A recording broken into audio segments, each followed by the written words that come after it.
Excuse me ma'am. ఏమ్మా ఏంటి ఇలా వచ్చావు? మేడంతో కొంచెం పనింది సార్.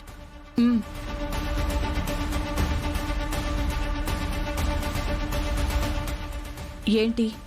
మేడం, ఇప్పుడే ఫైనల్ అమౌంట్ కట్టడానికి అకౌంట్ సెక్షన్కి వెళ్ళాను. యాక్చువల్గా నేను కట్టాల్సింది 1.5 lakhs, కానీ ఇప్పుడు 2.5 lakhs కట్టమంటున్నారు. అవును, 5 minutes బ్యాకే ఫీజులు పెంచడం జరిగింది. సో అకౌంట్ సెక్షన్లో ఎంత చెప్పారో అంతా కట్టాల్సిందే. నువ్వే కాదు, ఎవ్వరైనా. అదేంటి మేడం, యాక్చువల్గా నాకు 3 yearsకి చెప్పిన ఫీజు ఇదే. అంతా కట్టేశాను. ఇంకా 1.5 lakhs బ్యాలెన్స్ ఉంది. ఇంత సడన్ గా పెంచేస్తే ఎలా మేడం? డిమాండ్ బట్టి రేట్లు మారిపోతూ ఉంటాయి. డిమాండ్ సప్లై పాఠం నువ్వు చదవలేదా? మేడం, మాది middle class family madam. So what? నన్నేం చేయమంటావు దానికి? Hi aunty.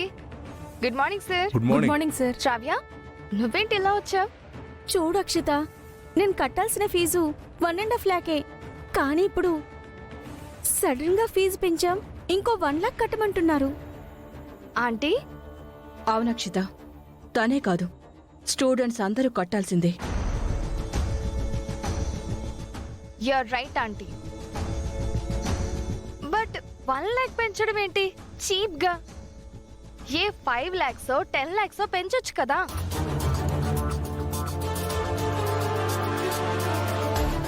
అక్షిత, ఏం మాట్లాడుతున్నావు? ఏం మాట్లాడేదేముంది, ఇది వాళ్ళ బిజినెస్ కదా. ఎగ్జాక్ట్లీ. మేడం, చెప్తున్నాను కదా మేడం, మాది middle class family madam. Sudden గా 1 lakh రూపాయలంటే కట్టలేం మేడం. ఈ 1.5 lakhs కట్టడానికి మా నాన్న చాలా ఇబ్బందులు పడ్డారు మేడం.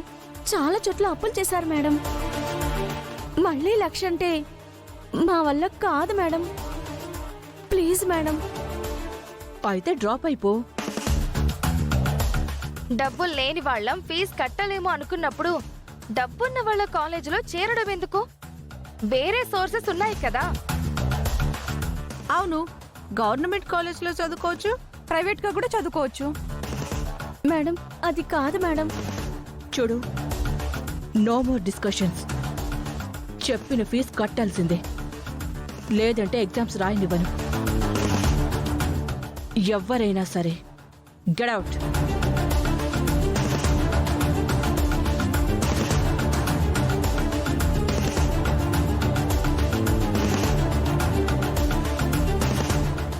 అక్షిత, అక్షిత, జరగండి. ఏ అక్షిత, హెడేక్ అన్నావు కదా, ఈ టాబ్లెట్ వేసుకో.